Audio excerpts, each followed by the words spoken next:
So today we're going to do Paragon. Before I get started, I want to make sure, I want to ask what questions you have or problems you're having first. Are there any questions that you're having problems doing or problems you're having? I know, boys, you don't have the login. You can't get on while I'm on, but you can see what I do and you can follow along. Okay.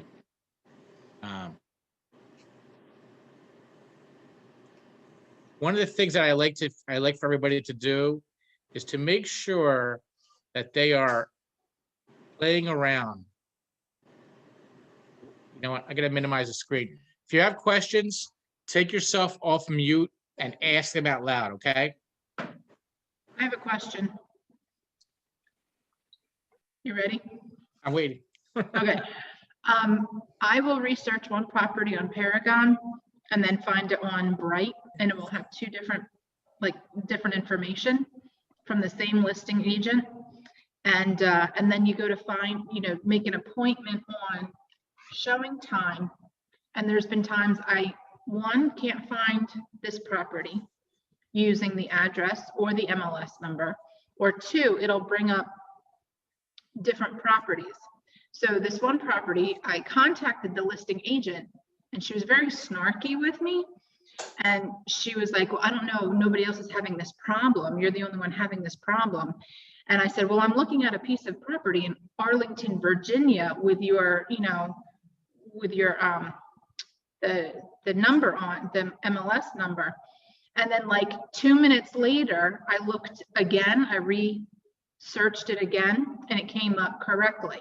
And I was like, it was the same number. I didn't make a mistake. I checked my work. Is there reasons for that, or? Yes. And I'm sorry to say these are your mistakes. Because Bright covers,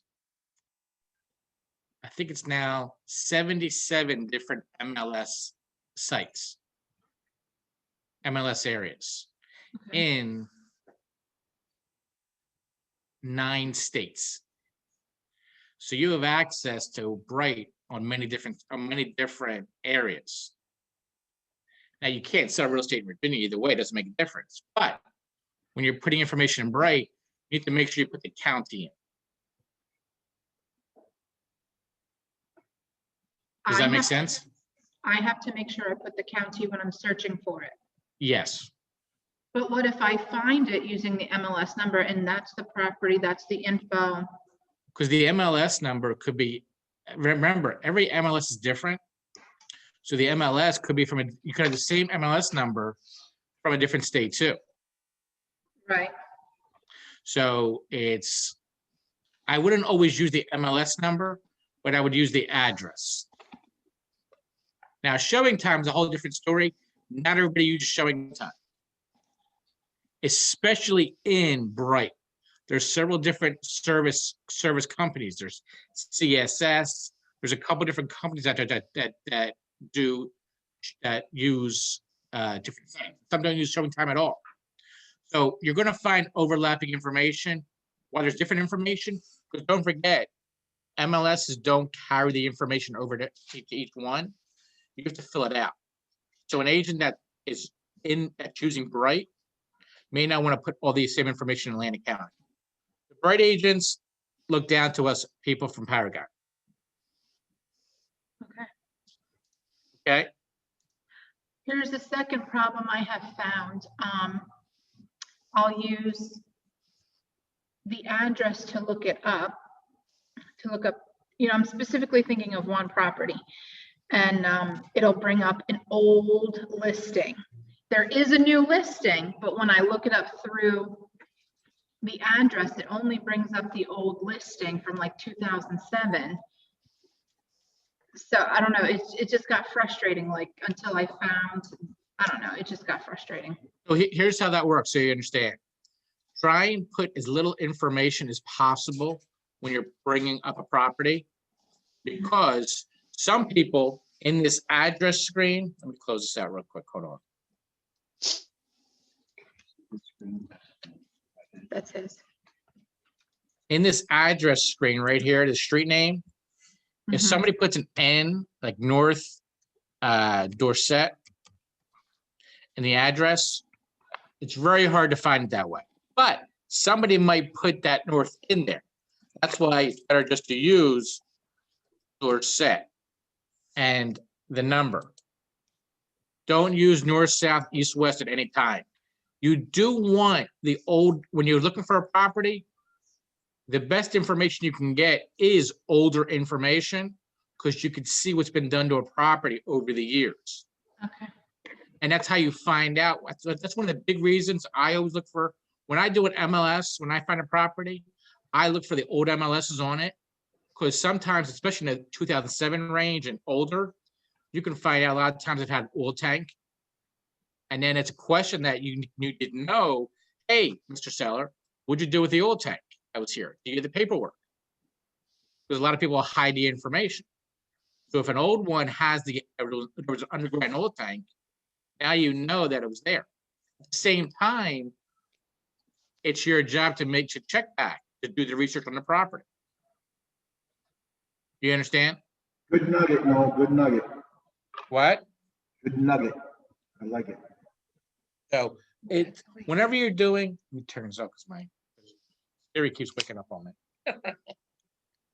Whenever you're looking at listing a property, you always have to look at the old one too. Number one, you want to know when it was listed last, if it was recent, and how much it was for. That gives you a good idea where you're working with. Now, say it was listed a year ago and they want to go up $100,000 in value. Well, that might be a little too much of the increase, but in this market, you never know. So it's not something to say you can't take it or you can't do it. But one of the things that I want you guys to keep aware of is your home screen. If you're in another job right now and you're doing this and something else, every day that you do go to a regular job, you still have to do a little bit of real estate.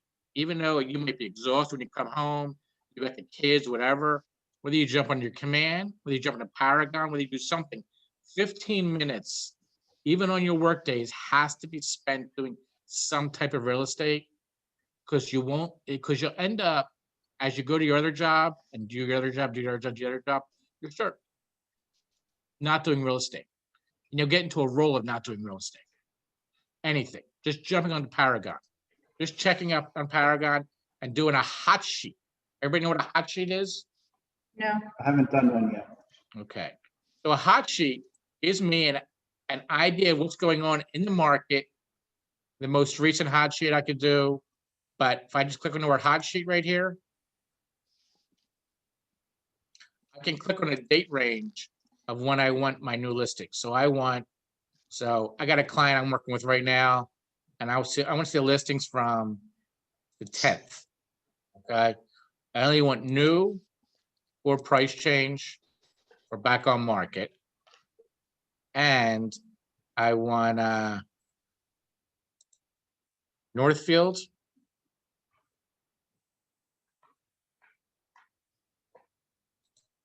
and Egg Harbor Township. Now you can do as much as you want. You can do no areas and get a whole entire list. You can do however you want and whatever you wanted to do on your hot sheet. So it's depending upon what you want to do. So, and you could do a price range. Somebody raise their hand. Okay. You could do a price range. You can do it any way you want to do it. So I'm going to hit search for me. The only negative with the hot sheets. Oh, you can click on it. Usually I print it, you can't click on these, but you can see what's new in the market, what they are over here. You cannot customize this too much. I don't think I can add any fields on here. Oh, I can add fields. Cool. Yeah, but it gives me all the new listings, what's come on, commercial wise, what's come on. Even condos. So for me, there's some good new listings on the market. Of course, this one's pretty priced high. Hey, Christine, how are you today? Good. Oh, for all the ladies that I missed, happy Valentine's Day. Same to you. Say no. And happy President's Happy Day. Valentine's. Happy President's Day. Yeah, I forgot about that. Thank you. Happy Valentine's Day, happy President's Day. And look at this guy, 8 bedrooms, 4 bathrooms. Now that could be a multifamily. So I'm gonna check this bad boy out because 8 beds, 4 beds is pretty darn big.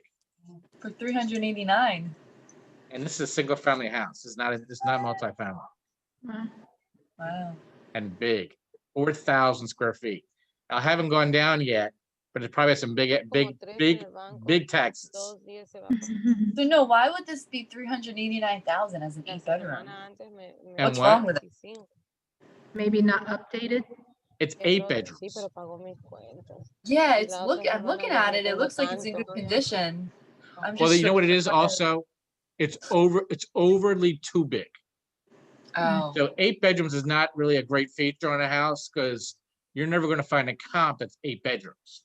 got you. And at 3,600 square feet and 8 bedrooms, it's probably chopped up like crazy. And I Okay. mean chopped up. That makes sense. Yeah. So, but it's not in bad shape. Big. Who took snow photos? I don't know. That's the worst of the worst. But you can Silly look at it. question. How do they get aerial photos? That's what I want to know. They're called drone photos. Okay.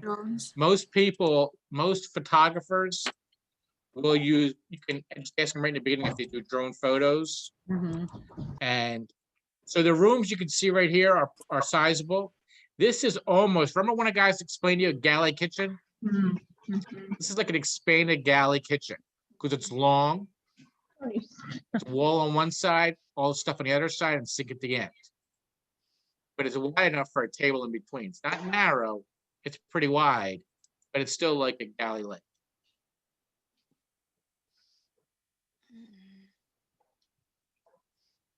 No, I have a random question. Oh, I'm Go sorry. ahead. Yes, no, go ahead. So when I'm searching, I just discovered the city community section. What's the difference between that and area? Because I've just been using area this whole time, and then I filtered in city community. So here's a funny thing. There really is no difference except for a few certain places. Okay. Mays Landing and Hamilton are are the same location. So in Oh, the wow. area, it's Hamilton, but the city is Mays Landing. So you can split that up with Weymouth and Right. these. Okay, that's helpful because I have been just doing Hamilton for everything. So cool. Right. And it's not a bad thing just to do Hamilton for everything, but sometimes people want to be in the boondocks. And Hamilton, the boondocks consists of Weymouth, even some areas of Dorothy and Estelle Manor come up under Hamilton. They have their own areas too, but they come up under there as well. Okay. So, but you can see in here what the hot sheet is. And for me, like I have a buyer in Northfield and Egg Harbor Township that I'll look at a few of these properties. So now the report I just did was their report, and then I go to my report that I like, and it gives me some other information. But I always want to do it in May. It gave me everything before, so I'd rather see it in a type location to get rid of what I need. So I do see this new duplex came in the market.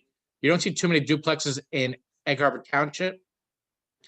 And when you do see one, you want to look at it a little more clearer because there's very few real duplexes or legal duplexes in Egg Harbor Township. Passing by that one today.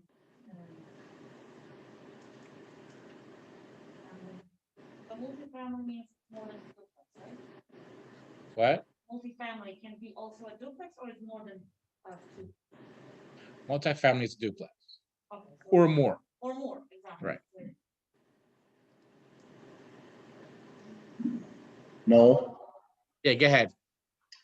When I relisted my car lot listing that I have in Malacca, it came up with questions about the hot sheet.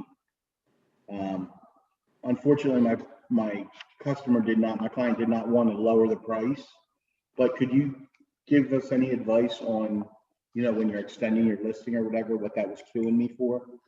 So the hot sheet, the thing with the hot sheet that comes up, so whenever you make a change to a property on the MLS, going to ask you for a hot sheet comment.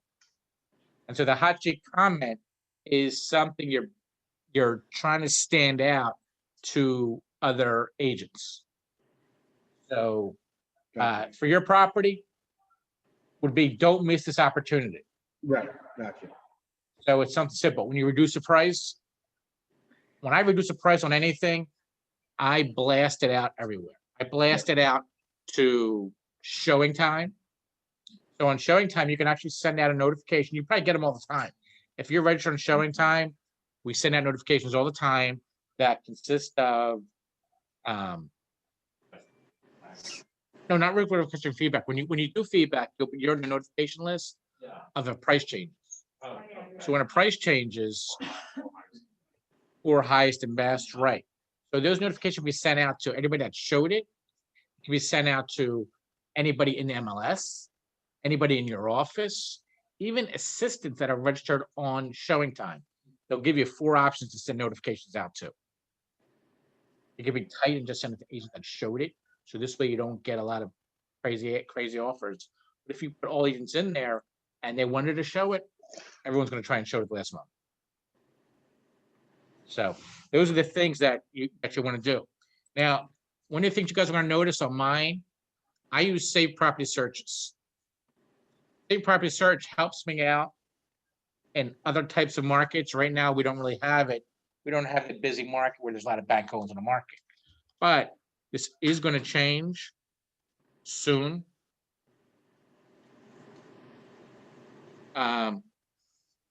This is going to change real quickly when the market starts getting busy. You want to set up your Save Property Searches that allows you to save different types of quick access without going through it. Like I do a lot of bank owns, and I have different bank owns for, like you see, all multi-class. Multi-class means that I have all the bank owns, commercial, residential, land, it's all together.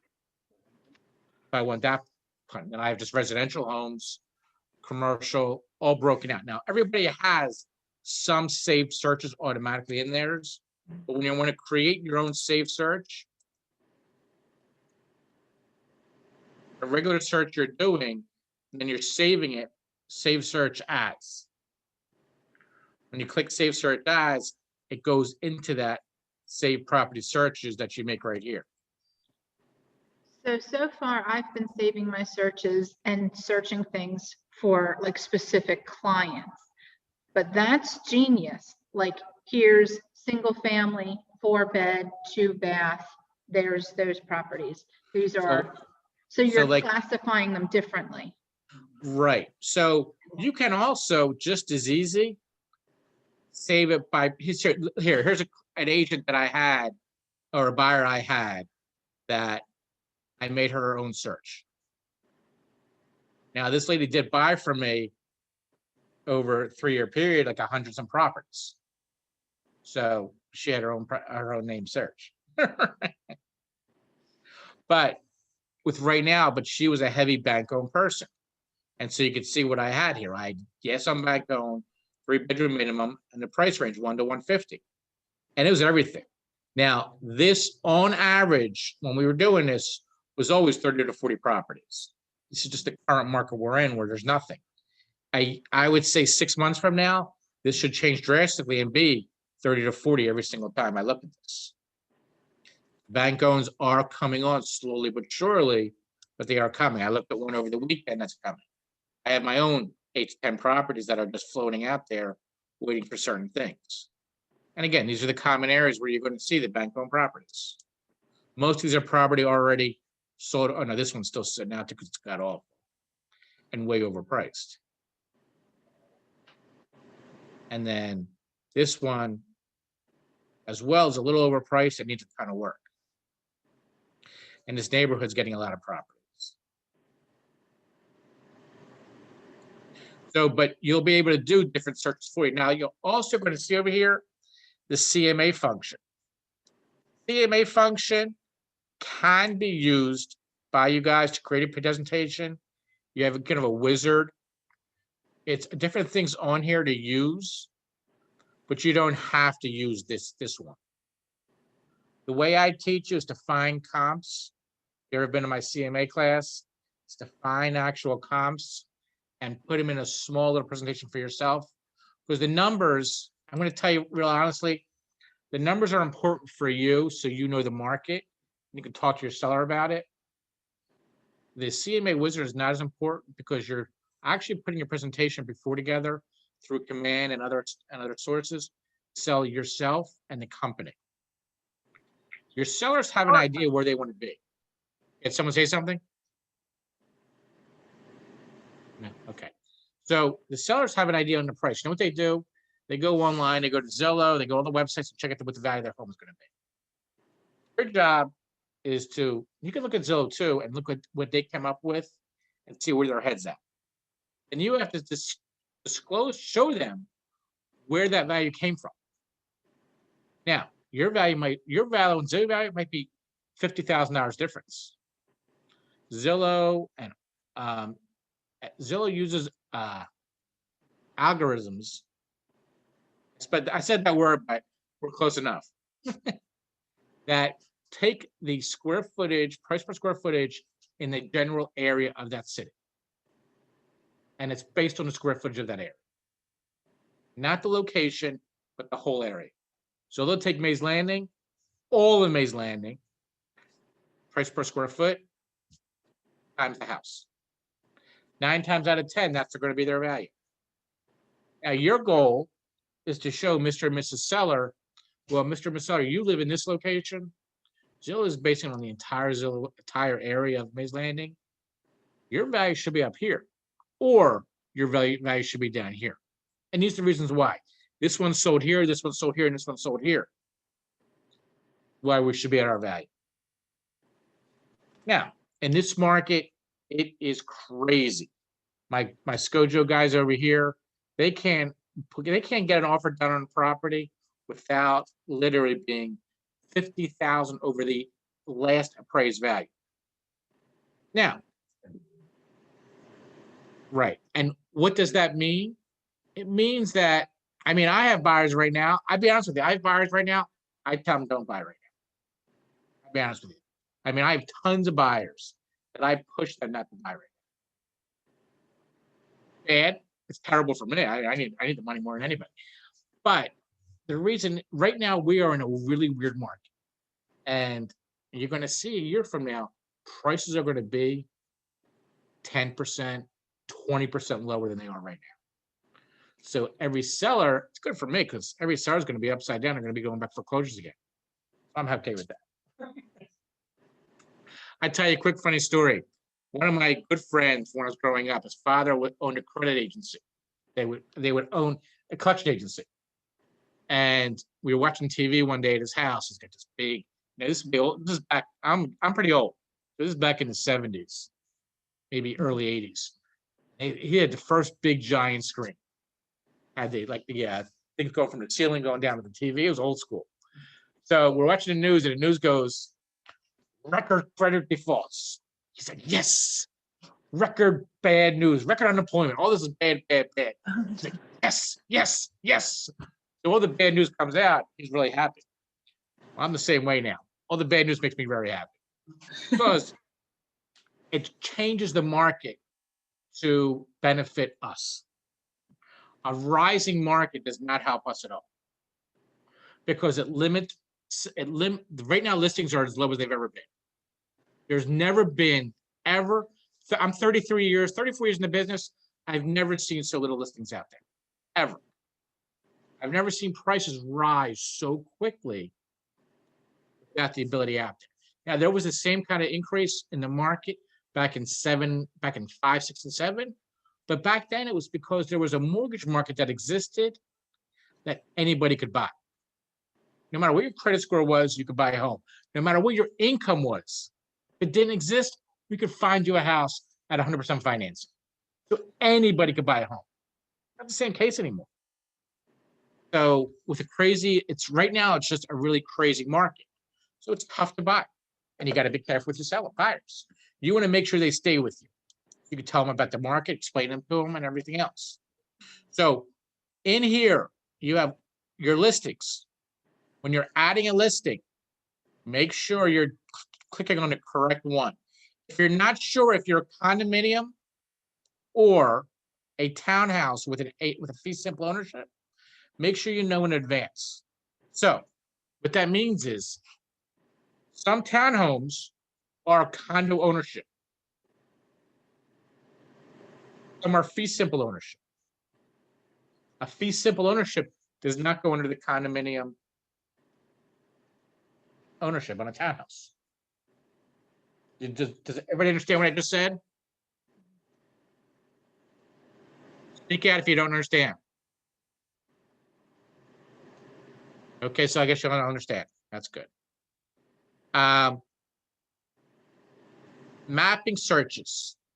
I do on all my searches, I always try and do mapping searches for CMAs, but I do never use a mapping search when I'm trying to find properties unless I have a buyer that's looking for a farm and I need a big spread out area.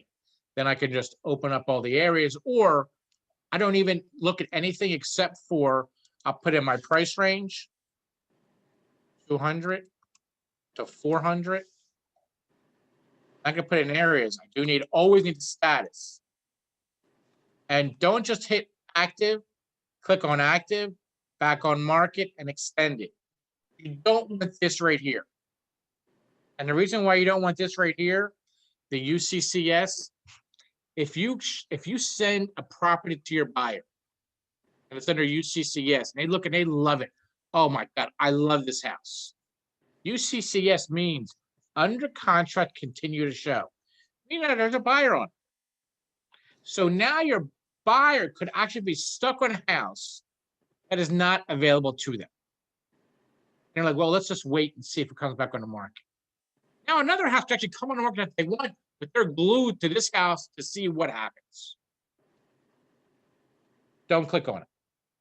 Just avoid it. It will not come up under their Zillow search. So don't let it get to them because it can screw you up. But often happens, the house is under contract, but it's not change it. I mean, they didn't change the status and it says it's active and then, oh no, we're not showing anymore because it's under contract, we have a buyer. Right. It happened to me several times and I'm not really all that big. It happens all the time. So it's a common occurrence that in this market we have to deal with because you could actually pull it up Monday night, Tuesday morning, it's under contract. Now I totally. Yeah, I double check. Yeah, absolutely. So you show the house, they love it, and then you call the agent. The contract. Yeah. Right, right. So you're protecting yourself in advance. So, but, and then I hit my save. Again, I'm looking for like an area that has something unique. So when you're looking for unique stuff, in remarks section, you can use unique words. So you can actually go like this, star, farm, oops, did right there. Farm, star. Now, when I do my star, it's my specialty word. So I put the word farm in, and I normally will get anybody that has a farm-like property in that word.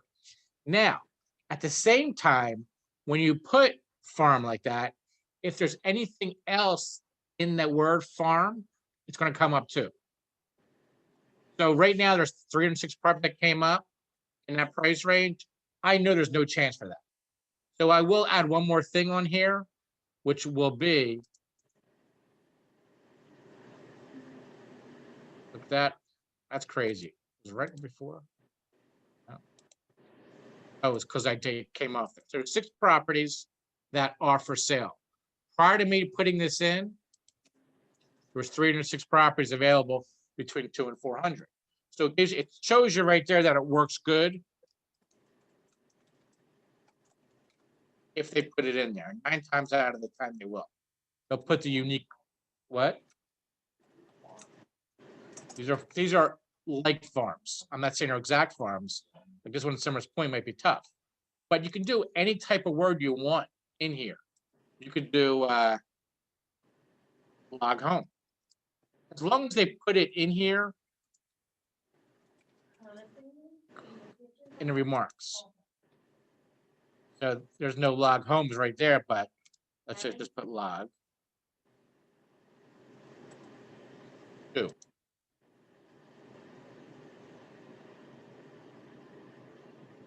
It really is a log home. But not really a log home, so.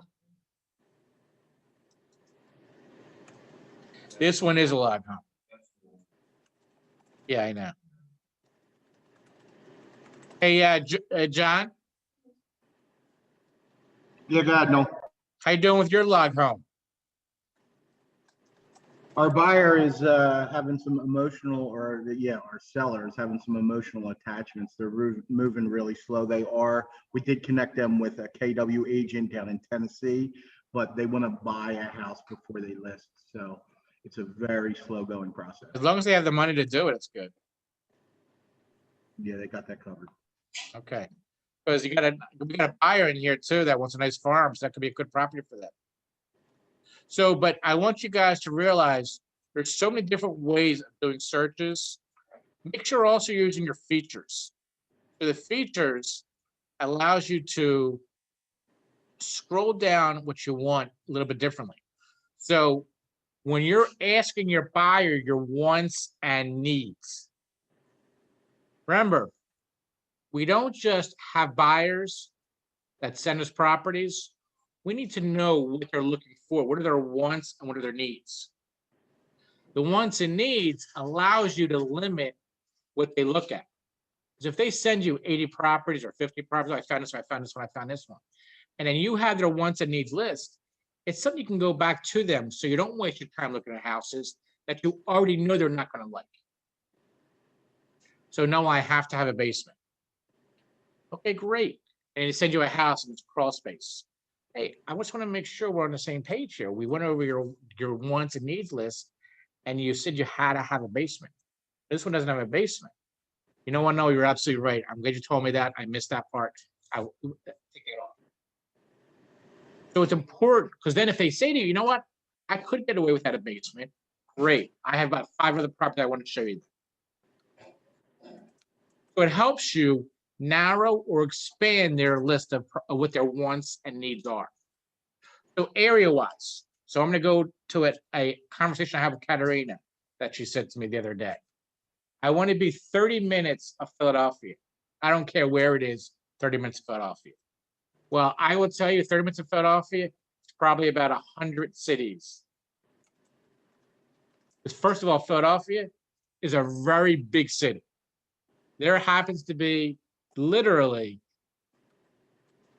20 miles of exits along 95 that are Philadelphia. You have Southeast Philly, North Philly, Center City, Northeast Philadelphia. So, and then you have along 30 minutes, you can be in Salem County and be a half hour of Philadelphia. You could be in Burlington County and be a half hour of Philadelphia. So when your client says to you, I want to be a half hour of Philadelphia, and they say, I want to be in the $300,000 price range, it's a world of difference. So it's important to really hammer out what they're looking for. What areas do they like? I want to be in Willingboro. Willingboro is a half hour of Philadelphia.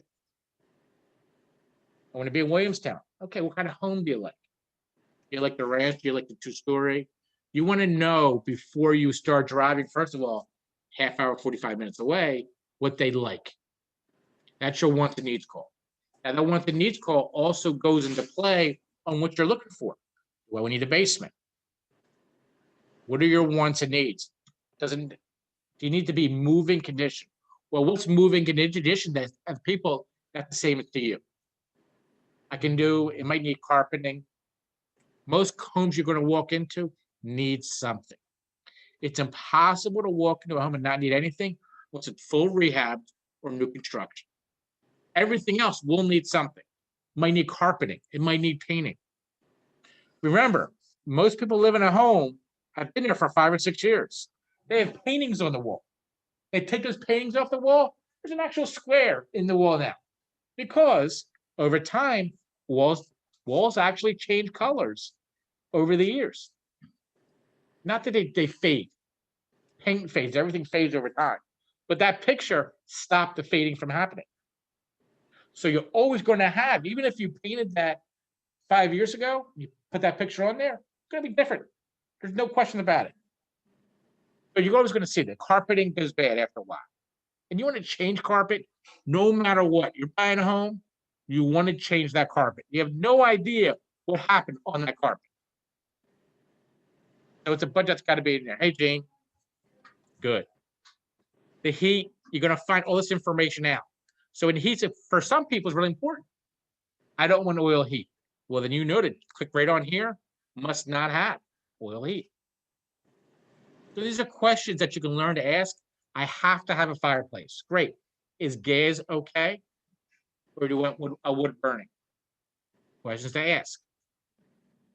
The more questions you ask, the different you are to your buyers. Because Joe Schmo might ask him one question. Where do you want to be? I want to be 30 minutes off. Well, it doesn't help you at all. Zero. The more questions you ask, the more you can limit their search and the easier it is for you. Private and well is a big difference too. Do you want to be, I want to be on a 1 acre lot. Okay. Are you okay with septic systems? No. Well, that's a big difference right there. 1 acre lots are more common to have private than they are to have public. These are questions you can ask, and make sure you know all these where they are. Big front is where they want to be. And my favorite, age. Age helps you out a lot.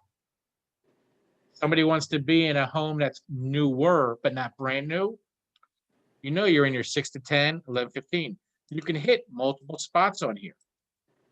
I don't want to be anything over 25 years. You know, not to hit that. So these are things you can go through real easily. If I hit save here, I want to get rid of my farm center now. So I got 40 homes right now between 200 and 400. Everything else. Now, again, these are save searches that you can do. So if you want to save a search, just hit save search as, name it, or attach it to a contact. Joel, that's what you've been doing, right? Joel, Yes, you've been saving it to a contact, right? yes, So you just click on contact and find that contact, right? yes. Okay, good. Now, be careful in setting yourself the default residential search, because then every time you hit residential, the same search will come up. On here, you have other preferences that you can do. Make sure you go through this and check out all your preferences on how you like certain things. You're here to experiment. You're not going to break Paragon. If it doesn't work, it's on their end. It's not on your end. So use this information. Scojo, don't use any of that stuff. The resource tab allows you to use, some people like using RPR to find values. RPR is almost exactly like Zillow. You pull the RPR value, you pull up Zillow, it should be exactly the same. You cannot use it, try not to. If you're in a super duper rush, use it. Zillow and RPR should be almost exactly the same. It's on the same exact boundaries. You mean listings by real? RPR, that's what you, No, I know, but why Zillow? Why did you bring up Zillow? Zillow gives you the seller, what the value is worth. Yeah. No, I know RPR does, but I don't get the Zillow part. I thought this is where you see all the listings. How do you do that? Well, it always says I what think I'm missing. the value of the home. The method of how A seller, your seller's going to pull up information on their house. They're going to go to Zillow. What's my home worth? It's going to tell them right there what the home's worth. Zillow tells you. And Zillow is accurate? Did you hear in the beginning? No. No. Okay. Zillow gives you, so just like RPR gives you, a statistical area based on the surrounding area, based on the price per square foot. Because I only asked because, I was looking for a particular neighborhood and I found that on Zillow, but when I went on RPR to see the value of it, it was almost 100,000 different. That's why I was like, how is that? Sometimes they will, sometimes they won't. The problem with Zillow right now is, and everything else, there's so few comps. So if you go to a particular location, say there's 3 houses sold. Makes sense. One sold for 100, one sold for 200, one sold for 300. It's gonna be $200,000 to value. But the problem is if you have 2 houses that sold, we did an area, the area was sold for one for 600, one for 300. The problem is there's such a vast difference in value that one had major problems, one was in good condition. So the values get so screwed up because you're not getting all the information about the property. Because there's so few comps, so few solds. Everybody's very busy, but there's still so few listings and so much few action that it makes hard to do comps. And I tell this on a personal basis because I do comps on a daily basis for other information for myself. So you're always seeing the market. So RPR, I'm not saying anything negative about RPR. Yeah. I'm just saying it's not always going to give you the most accurate information. 100,000 difference was kind of. Again, a lot of it depends. A lot of different factors in there. So is it 100,000 lower or 100,000 higher? RPR was lower than Zillow, but that was for sale by owner. So That's sorry. you're not looking at the same thing. Zillow gives you what your home is worth. If seller puts a value what they're asking for it, it's got nothing to do with it. Well, she said that her realtor friend did a CMA on Paragon. Okay. That's what I was like, That's what I'm saying to you. RPR does not always give you an accurate value. The Zillow value and the Zillow asking price are 2 different things. There's a section on the Zillow, what is my home worth? It is not the asking price. You understand? I'm not trying to yell. If I sound like that. yelling. Okay. If I sound like I was yelling. So your searches you're doing commercial. Not all properties come up under commercial. Understand that. So there are Paragon commercial, Bright commercial. Then there's other commercial websites that people don't even use Paragon or Bright. You guys are not, unless you're paying for them, you're not privileged to them. And I pay one is $400 a month. So it is not cheap. Right? That was nice. Bright is an MLS. It's got nothing to do with commercial. It's just not cheap. It's cost me what? What's Bright? 600 a year? Yeah, about 600 a year. Plus I pay Paragon too. Plus I pay for Cape May. Plus Flex. So they add up over time, but when you're doing real estate all over the place, you need it. If you're going to get a listing in a different area, you can use Rosalie's. But if you're going to get a listing in another area, join it. Take the expense and take the hit. Because it's going to go in Rosalie's name in that area. You can't, and she will not change Zillow. Even if you listed in Paragon here too, even listed in both places, she's not going to release that listing on Zillow for you. Well, I went through this with someone else. She won't do that. Just a quick question for you. Right, so for members of right, like when I joined Flex, it allowed me just to purchase. I'm a member on it. Yeah. If I were to purchase Paragon, do they offer that? I don't know.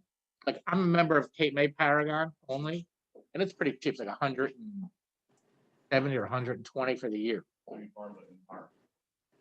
Not the board, the MLS. So, okay. You could ask up front. It probably will be cheaper. It's okay. I don't mind. So, I mean, but yeah, you can join, if you're gonna do more work down here, you should. Yeah. You see yourself starting to do Galloway, Absecon, Mays Landing, those areas, you wanna do it. But I want you guys to take advantage of all the features on here. You should start working on your contacts. You can add contacts on here. Reverse prospecting works on your listings. So a reverse prospecting doesn't mean that you get a actual buyer. You get the people that showed your property or downloaded your property. So you know how we do save property searches and you send out emails to those people.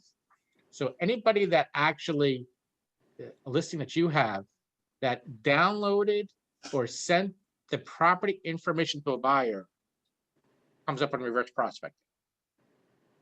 So it'll allow you to look at anybody that actually sent that information out.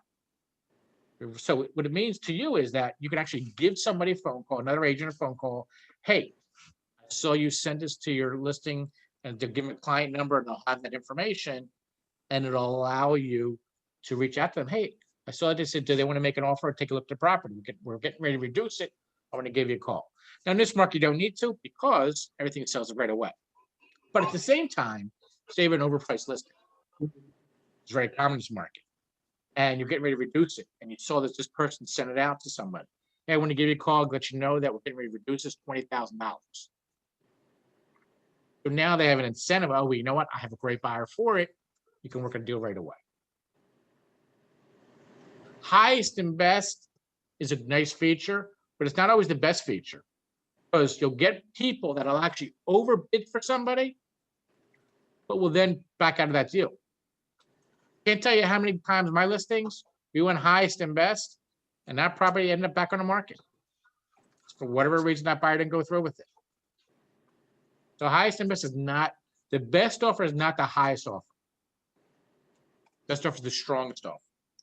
All your sent messages are also,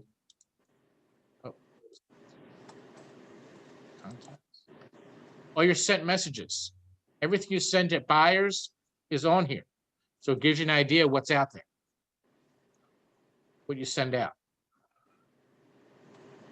Now, if you guys are using mine, make sure you take me out of the BBC.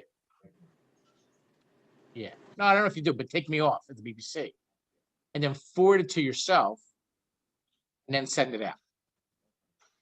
That's the best way. Now, the new feature that's coming up a lot is the collaboration that you see a lot more. Let me see where it is.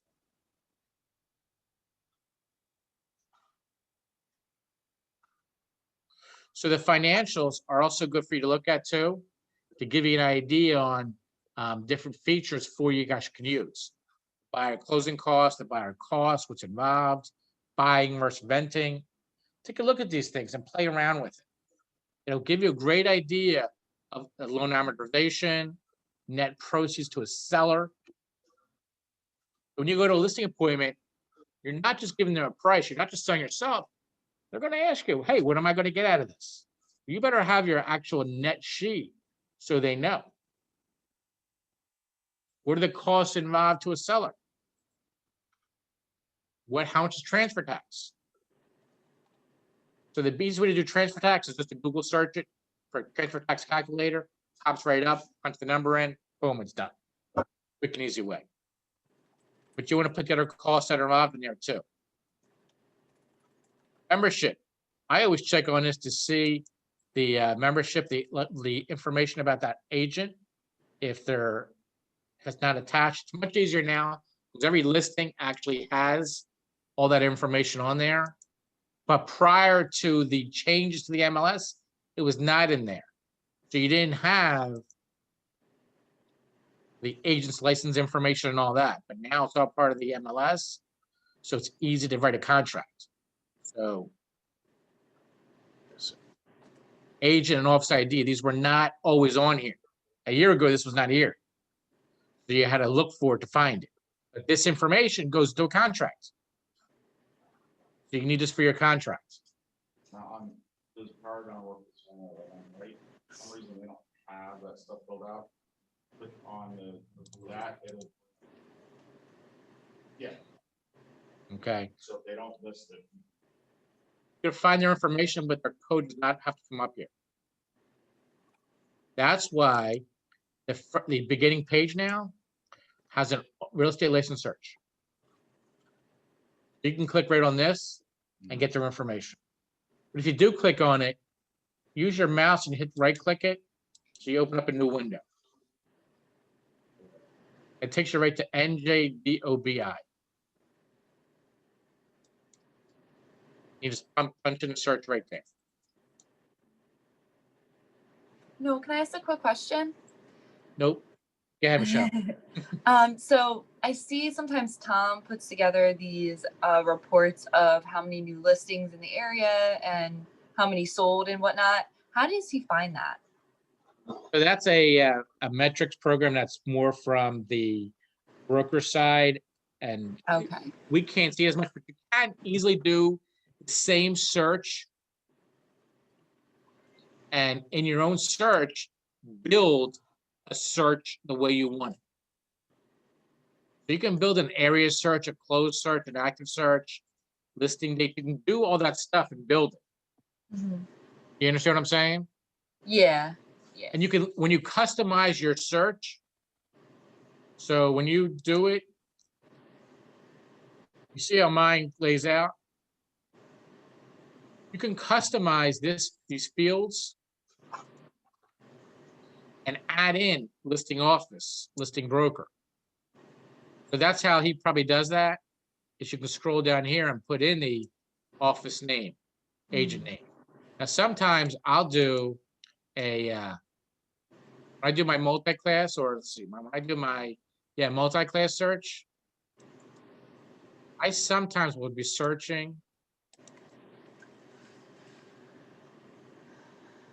by agents. Sorry. Search, multi-class. I like, see, I'm all screwed here now. I like to search by agents and offices. And so I'll come down here and I'll put an agent's name in here in office and see what kind of listings they have. See how busy they are.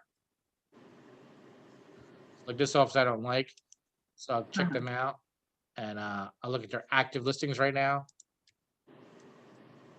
So they have 15 active listings, this whole office, which is pretty low because they're a big Section 21 office.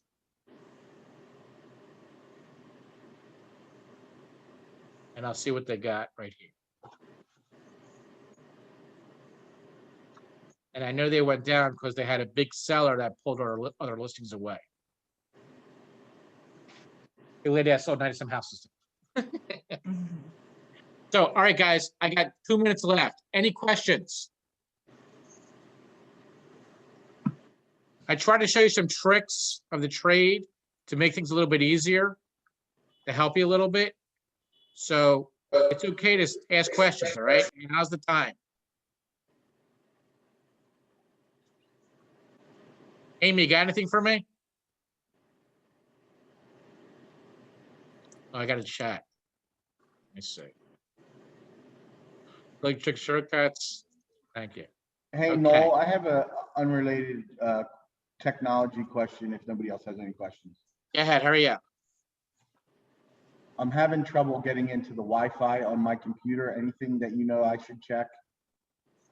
Did you right click on the Wi-Fi itself? Yeah, I connect to the Wi-Fi, but it won't let me connect to any website. It's got to be some kind of security issue. Turn your cell phone off because that's why it's doing that noise. The worst case scenario is try to hotspot onto your cell phone. Okay, thank you. That's what I do a lot. All right, guys, I got to jump off. PC is starting any second. Hold on 1 second. Chat. Okay, Kim, you're welcome. I hope if you have any questions, Kim, reach out to me, okay? Definitely. Thanks, Noel. I'm going to throw in my phone number to everybody right now, too, okay? Okay. That's not working. No, are we jumping on a new Zoom or staying on this one? I'm pretty sure it's a new one. I Okay. don't see it anywhere. Okay. I'm going to call real quick. Let me check, all right? Let's see. I got my email open. Oh yeah, Oh, Christine is there sent a an new link. email? Yeah, she sent a link, so I'll jump on that one. See you guys in a second. Thank you, Noel. All right, I'll see you guys later.